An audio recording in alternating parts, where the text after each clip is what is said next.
Hello and welcome to Inner Compass 5 Photos. And with me is a great guest today. It's Denise Holland, who is a human performance coach. Hello there, Denise. Hi, Liz. Lovely to be here. Now, Denise, I know you've got a real passion around athletics and sport and coaching people. In a nutshell, what is your passion and what are we going to be seeing today? Well, I think my passion is the youth, and I love sports. I've been in it for a long time, and I'll talk about that with one of my photos. But I just love to see young people in any endeavour, whether it be sport or the arts or music, just to play freely. And I see that so many get caught up with all sorts of stuff that goes on in the mind, and it prevents them from really enjoying it, and it changes it for them. I can really get that. So your background, I know, is as an athlete yourself and as a coach. So in a nutshell, give us the potted history. Just a very quick history. So I was a county player in my sport at netball for Kent, and then I went over to Hong Kong to set up life there, and was really lucky to be playing netball for Hong Kong. Played in the 1991 World Championship and 1995 World Championship back here in Birmingham, and just loved competing, but I never nailed it. I was in a horrible state for most of my playing career. And then when I came back to England in 1997, I got into coaching, and very quickly realized that there was something that I could help people with to get the best out of themselves. And so I became an England technical coach, and for 8 years was part of the England Netball High Performance Group. And that led me to be a Super League coach, which was great because it was at the start of when Sky Sport took over netball and put it on the television. So it was great opportunity for me. And that led me to being interviewed for the England under-21 job, which I didn't get, but I was shortlisted of 3, and I was really chuffed with that. And a week later, funnily, I was then invited to be the national coach for Scotland in the preparations to the Commonwealth Games in 2014, and that was back in 2008, and I got the job.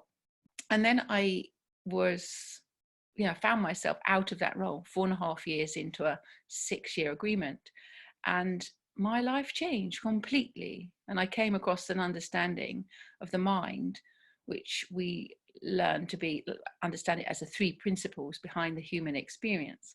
And that just made sense of my entire career, all of the highs, all of the lows, and how I could have had such a nicer time of it. And actually I could have been far more productive and far more effective had I known what I then came to discover. So now I'm working for my own business, which is Class Performance Excellence Within, as a human performance coach, and just helping people, all sports people at all levels of the game. But my main passion is young people to really enjoy their sport in a way which gives them a psychological freedom, which is beyond anything they've ever known before. Great. Well, this seems like a great spot to take a look at your 5 photos. So let's start with photo number 1. Okay, thank you. So my first photograph actually is a professional photograph taken from my website, and we wanted to have a photograph of me talking to an athlete, and it's actually an ex-professional footballer there being my model, and he's a parent, and we were really talking about how it is we can help young people. So I wanted to have the footballers or rugby players or golfers, young people in the background. And that's kind of this first image, if you like. And it really, for me, just is the listening. I'm really listening to what the guy is saying to me, and trying to understand, where he's coming from and what's going on in his mind about parenting and helping his child in sport. So that was kind of just one of those beautiful images which captures, if you like, the business that I'm now in, Class Performance Excellence Within. Great. And I love that. There's something about the listening. There's something about your passion with young people that really comes through in this photograph, and it seems to really represent, I guess, in a way, what you're seeing when it comes to working with people.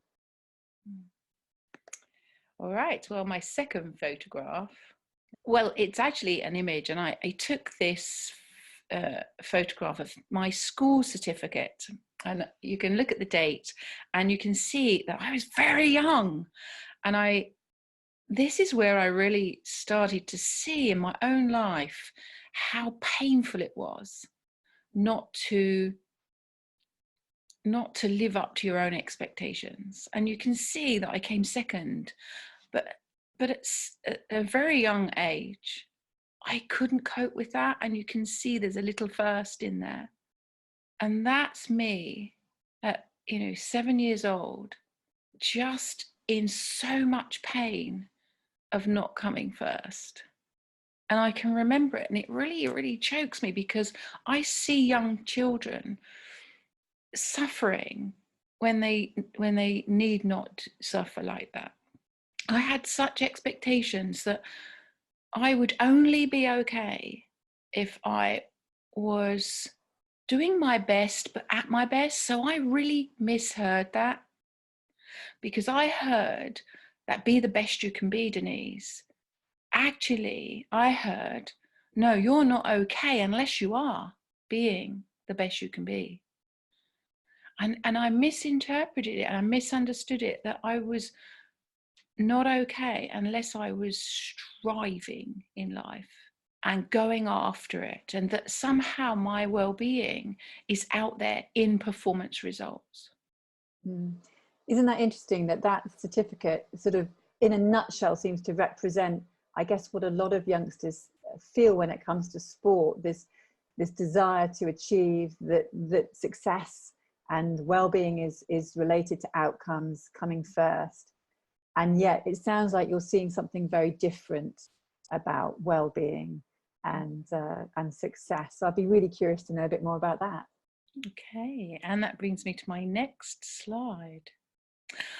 So, this is just a beautiful photograph, and actually I took it this year in Manhattan in California, and I just loved it for the silhouette of this beautiful surfer, and it just made me have a little look about who is he anyway. And I looked at it, and he's a guy called Tim Kelly, and he died in 1964 at the age of 24.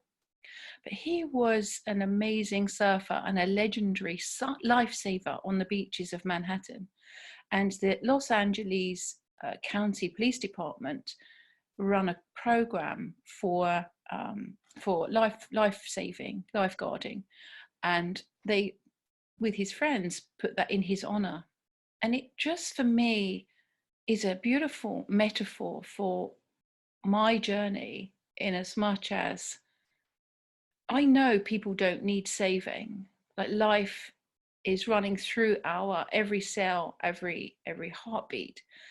But there's something about waking up within our lives to an understanding that allows us to be less hard on ourselves. It allows us to not take our thinking so seriously, to understand the nature of it, the fact that thoughts come and go, and that we're not that there is this incredible intelligence that's running our heartbeats. It's making our lungs work. It's in charge of our entire physiology. And we're not doing that.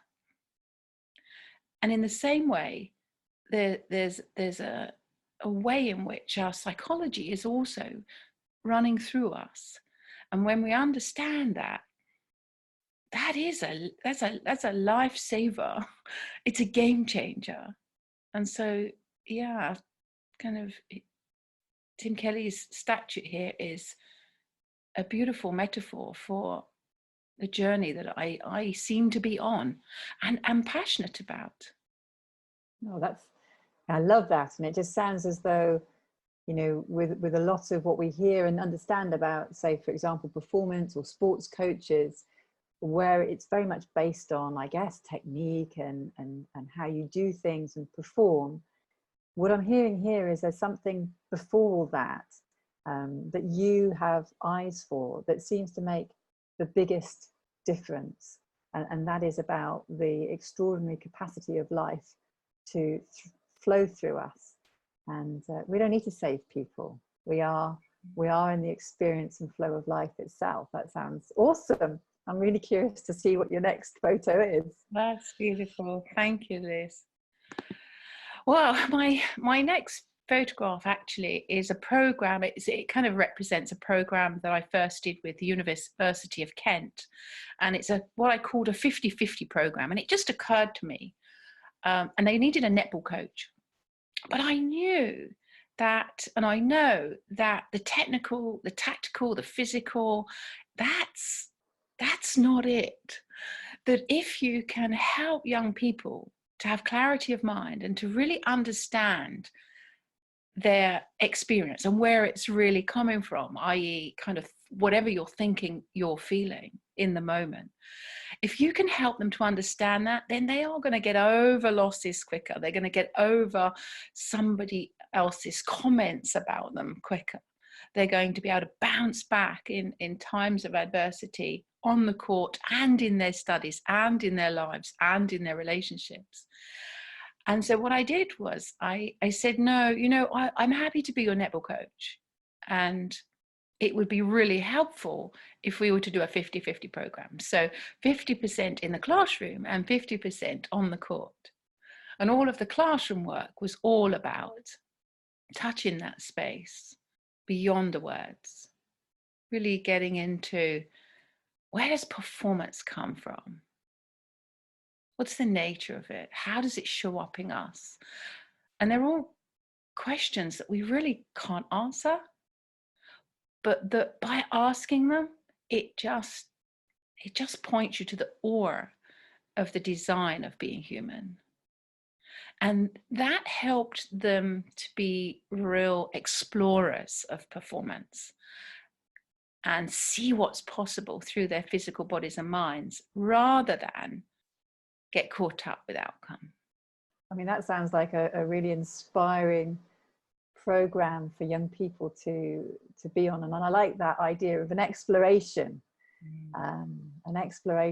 which is more than just what it is, I guess, to be on the netball court and being physical in your body, but looking before that.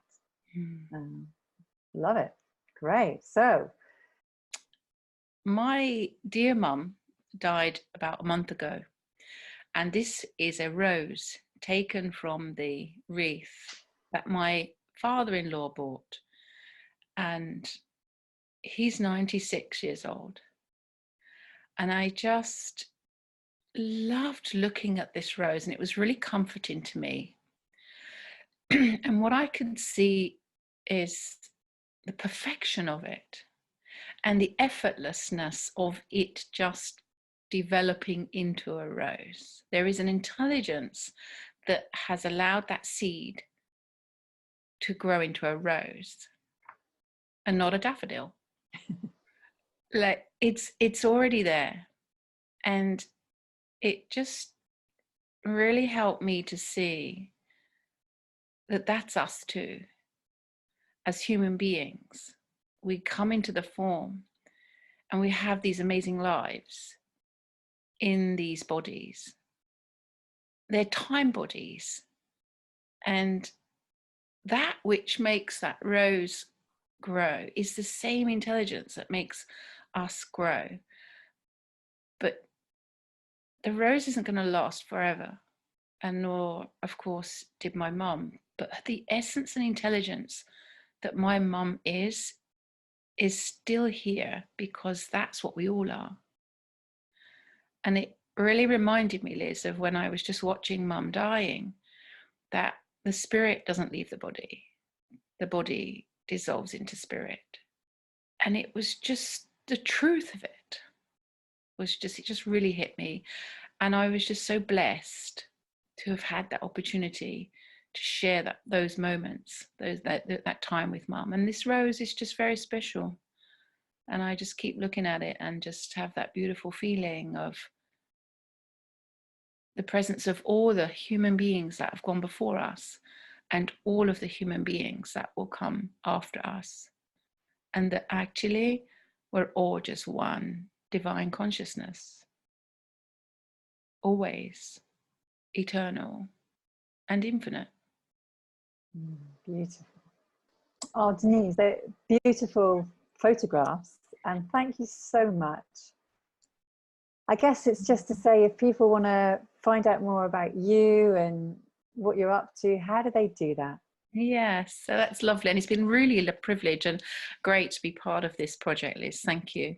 And yeah, if anyone wants to get in touch with me, they can send me an email on denise@class-performance.com, or they can just look at my website. There's lots on there, lots of podcasts, lots of articles on www.class-performance.com. That's been brilliant. Denise, it's been a real pleasure to have a chat with you today and to look at your 5 photos. Thank you. Thank you.